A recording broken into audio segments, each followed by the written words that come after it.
My educational channel విద్యా ఉద్యోగ సమాచారానికి స్వాగతం. డైలీ జీకే అండ్ కరెంట్ అఫైర్స్లో ఇవాళ 295 వీడియో, 2950 ప్రశ్నలు డైరెక్ట్గా ఉన్నాయి. ఇంకా దాదాపు మీకు 3000 ప్రశ్నలు ఇండైరెక్ట్గా ఉంటాయి. అంటే ప్రతి ప్రశ్న దగ్గర చాలా ఇంపార్టెంట్ బిట్స్ కవర్ చేస్తున్నాను.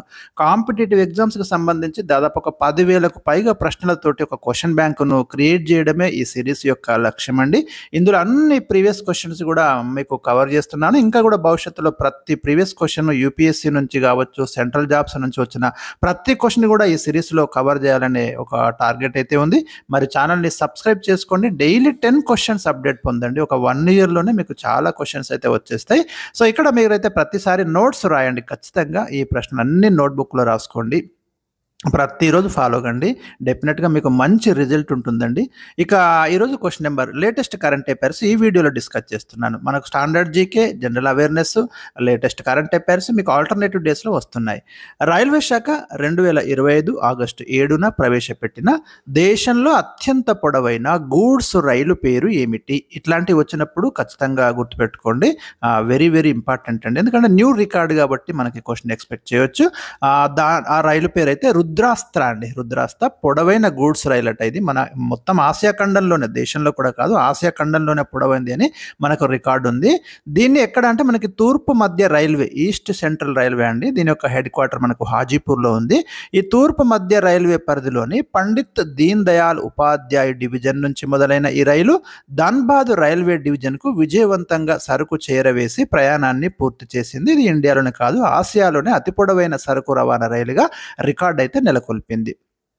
క్వశ్చన్ నెంబర్ 2, సాంకేతిక విద్యలో పరిశోధనలు ప్రోత్సహించడానికి కేంద్రం ప్రారంభించిన పథకం ఏది? టెక్నికల్ ఎడ్యుకేషన్లో మనకు రీసెర్చ్ యాటిట్యూడ్ డెవలప్మెంట్ చేయడానికి ఒక కొత్త స్కీమ్ అయితే మనకు నడుస్తుందండి. దాని పేరు వచ్చేసి మనకు multi disciplinary education and research improvement in technical education. గుర్తుంచుకోండి, మెరిట్ అంటున్నాము. ఈ స్కీమ్ అయితే వెరీ వెరీ ఇంపార్టెంట్ అండి. ఇట్లాంటి మనకి చాలాసార్లు క్వశ్చన్స్ వస్తున్నాయి. ముఖ్యంగా ఎడ్యుకేషన్ ఫీల్డ్ నుంచి నెగ్లెక్ట్ చేయకండి.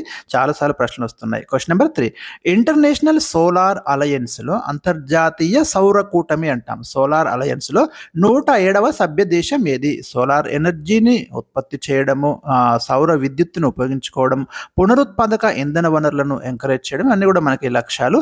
దీంట్లో ఈ గ్రూపులో 107వ సభ్య దేశం రీసెంట్గా చేరిందండి, మోల్డోవా అండి, 107వది.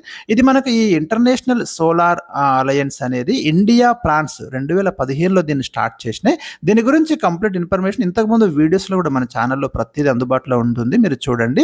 2015లో మనకు conference of parties every year మనకు జరుగుతుంటాయి కదా.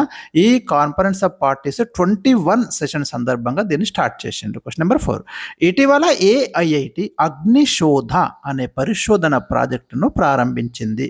ఆన్సర్ మద్రాస్ ఐఐటి అండి. Very very important. ఈ పదం చూడండి ఎంత ఇంపార్టెంట్, ఎంత పర్ఫెక్ట్ వర్డ్. అగ్నిశోధ అనే పరిశోధన ప్రాజెక్ట్ను రీసెంట్గా మద్రాస్ ఐఐటి స్టార్ట్ చేసింది. క్వశ్చన్ నెంబర్ 5, దేశంలోనే మొట్టమొదటి జంతు మూలకణ bank. Very very important question అండి. స్టెమ్ సెల్ ల్యాబొరేటరీ అంటాము. మూలకణాలు అంటే స్టెమ్ సెల్స్ అండి. ఈ స్టెమ్ సెల్ ల్యాబొరేటరీని 2025 జంతు మూలకణ అంటున్నాను. ఇక్కడ ఇది చూడండి మీరు, యానిమల్కి సంబంధించి stem cell laboratory first time అండి ఇది. 2025 ఆగస్టు 9న కేంద్ర శాస్త్ర సాంకేతిక శాఖ సహాయ మంత్రి డాక్టర్ జితేంద్ర సింగ్ ఎక్కడ ప్రారంభించారు? హైదరాబాద్లో స్టార్ట్ చేశాడండి. National institute of Animal biology నందు మన హైదరాబాద్లో ఇదైతే ఫస్ట్ ఇండియాలోనే మొట్టమొదటి ఎనిమల్ స్టెమ్ సెల్ ల్యాబొరేటరీని అయితే ఇక్కడ స్టార్ట్ చేయడం జరిగింది. చాలా ఇంపార్టెంట్. క్వశ్చన్ నెంబర్ 6, ఏ రాష్ట్ర ప్రభుత్వం 2025ని పుస్తకాల సంవత్సరంగా ప్రకటించింది? చూడండి ఎంత డిఫరెంట్ అండి. ఇట్లాంటి చాలా అరుదుగా జరుగుతుంటాయి. అస్సాం అండి. ఇక్కడ పుస్తకాల సంవత్సరంగా ప్రకటించింది అస్సాం. ఈ సందర్భంగా ఇక్కడ ఏం చేస్తున్నారంటే ఉద్యోగులకు వాళ్ళలో ఒక పుస్తక పఠనం పెంచడానికి 4 లక్షల మంది ఉద్యోగులకు 40 కోట్లు ఇస్తామని సీఎం ప్రకటించారు. ఒక 1000 భత్యం ఇస్తామని చెప్తున్నాడు. ఈ 1000లో వాళ్ళు బుక్స్ కొనుక్కొని ఏవైనా కొనుక్కొని చదువుకోవాలని చెప్తున్నాడు. Very important issue.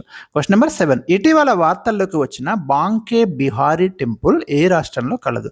మీకు ఆప్షన్స్లో బీహార్ ఇస్తే చాలా మంది బీహార్ పెట్టేస్తారండి. అది కాదు, ఇక్కడ ఉత్తరప్రదేశ్లో ఉందండి. రీసెంట్గా న్యూస్లోకి వచ్చింది బాంకే బిహారీ ఆలయం.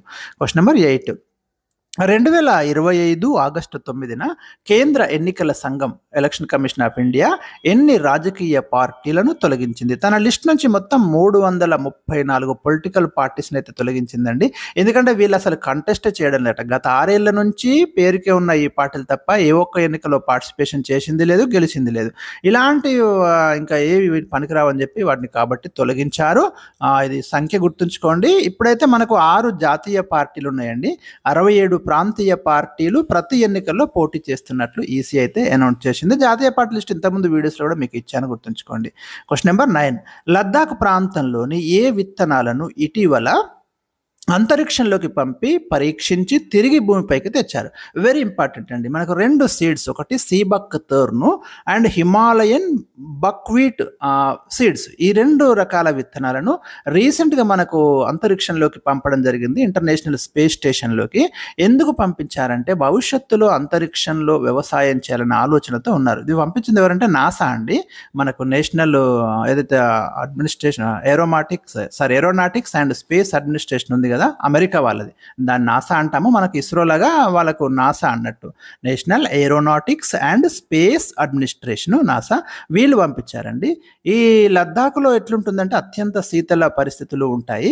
సో ఈ విత్తనాలను అంతరిక్షంలోకి పంపి ఆ విత్తనాలలో ఏవైనా జెనెటికల్ చేంజెస్ ఏమైనా వచ్చాయా, జన్యు మార్పులు ఏమైనా జరిగాయా, వాటి యొక్క నిర్మాణం, వాటి యొక్క అంతర్గత నిర్మాణంలో ఎలాంటి కీలకమైన మార్పులు ఏమైనా చోటు చేసుకున్నాయా అని వీళ్ళు స్టడీ చేస్తారు.